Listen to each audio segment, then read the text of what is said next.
Have you ever wondered how it feels to be close to death?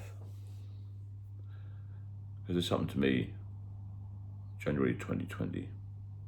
I'd been admitted to emergency hospital with cirrhosis of the liver, alcohol-related disease, decompensated, which means pretty serious, very serious, life-threatening. Ascites fluid and spontaneous bacterial peritonitis, both life-threatening. They drained off some of the fluid and I was discharged from that hospital in early December. Spent the Christmas at home. My daughter came from Manchester with a partner. Wasn't very Christmassy. I was spending the Christmas and 2 years after that happened at my parents' house. They were elderly at the time. My dad passed away 3 years ago. My mother's 93. You can imagine the scenario. I was in the back bedroom, as it were. I hadn't lived at home since I was 18, and it wasn't a very good environment at all.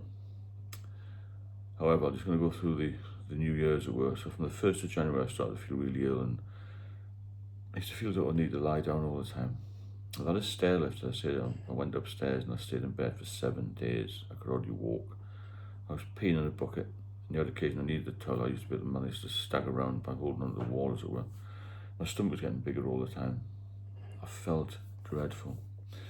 So they used to come in, mother used to come in the morning, and bring a cup of tea and just crack the curtains open a little bit, open the curtains. And all the view I had was from the bed I was lying down, was one tree. Winter time, bright winter days. I used to look at the tree as long as it was light and watch the birds, count the birds coming in, bouncing and forth. That was my life. The TV that I had in there was defunct. I listened to the radio a little bit on the iPad, but really I was just completely and utterly fed up. I was dying in that room, and I thought I would die in there. The ascites fluid had built up so much that I was in a lot of pain, and I also had an umbilical hernia, because when the fluid builds up, it creates a lot of pressure in your stomach and the belly button, basically, where it is the very thin skin there, and it protrudes from there. So I'm lying in this bed every day. I couldn't get up. They would encourage me, try and come downstairs, come downstairs. I went down a couple of times. I had to go back. I was stuck in that room for 7 days. Then I had these thoughts of, I've got to ring the hospital. I kept putting it off. Then I'm going to feel better the next day. They were bringing me food in there. I couldn't eat very much. I couldn't drink very much. I just felt so bad, so ill, so weak, and so detached from reality, full of regret, remorse, and how I just wondered how I'd gone from being a strong, confident man to being this shadow of my former self, counting birds on a tree, not being able to move in the bed. It was absolutely horrendous to say the least. It wasn't even in existence. In addition to that, every 2 days, the district nurse used to come to take blood sample, because if you've got ascites fluid, it can severely damage your kidneys and you can get kidney failure. So it was so thin then. I'd gone about nine stone, I think. I had no muscle on my arms at all. It was hard for them to find the vein. I used to take this blood away and do this check for kidney function. I had lots and lots of marks on my arm, bruising, because I used to bruise very easily because of this liver problem. And I used to hate it. They used to come out between 10 and 11 in the morning, this ding, ding. I used to hear the nurse coming up the stairs and such like. I'd been out of that room for days. I used to pee in a bucket. Life was unbearable, to be fair. She wouldn't say much, to take the blood and then leave. Much surprising, really. And I used to ask a few questions, try and get a bit of chat over her, because my parents were too old to really talk anything that I was interested in. She would leave the nurse and I was back square one again, just looking out the window, counting the birds in the tree. I used to just lie there thinking, what have I done in my life? Counting the squares on the wallpaper. And my life was just so bad then, and I never thought I'd survive. So what I did was, I thought, well, I know I've got this appointment at the hospital. I'm going to have to get an ambulance to get me out of this room. I was going mad in there. Even just a few days stuck on your own. And I thought, well, I can't even move, really. How am I going to get downstairs? And my parents had a stair lift. I thought, I can't go on that, because I was feeling dizzy. I knew, I thought my dad got a terrible mobile signal there. I was up in the country, Northumberland. So my father, kind of the landline phone, I rang 999. And he was horrified. I said, I've got to go to hospital. Bear in mind, I'd been in the emergency service myself in London. Went through the triage thing and said, I've got to go to hospital. I'm dying here. Eventually they came and blue-eyed me to an emergency hospital where I was immediately admitted.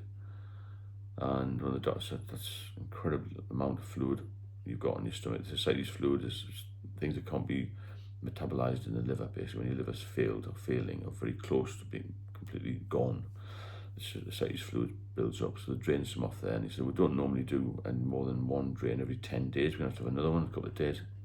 They give you this albumin. So I'm lying in bed. At least I felt a little bit safer in the hospital.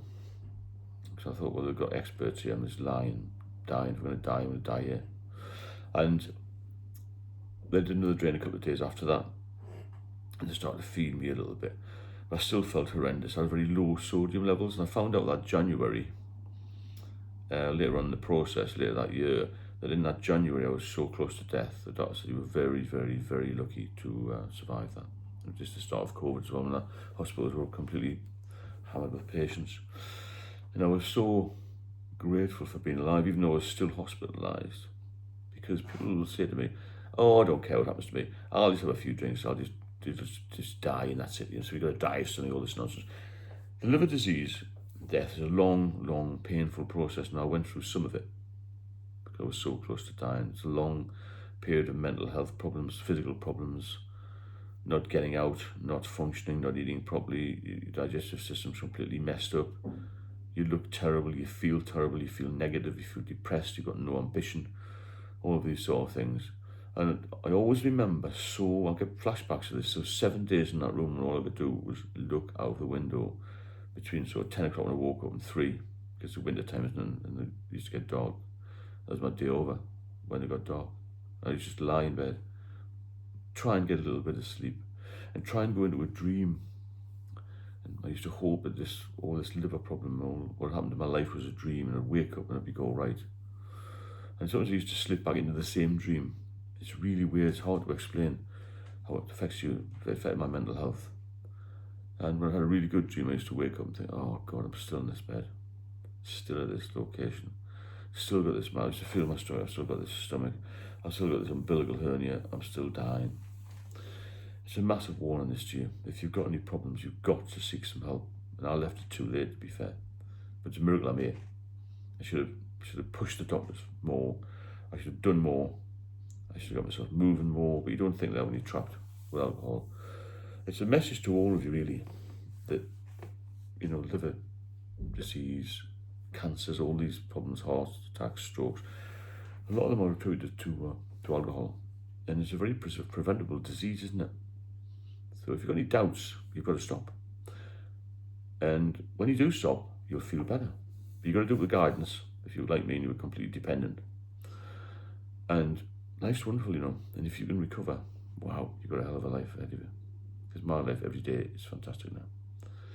And I'll help get there if you want me to help you. I'm going to start a community group soon. I'll put a link in the description about that. I've got an ebook out as well. There's a link in there. If you benefit from the channel, or anybody else will, please share it, subscribe.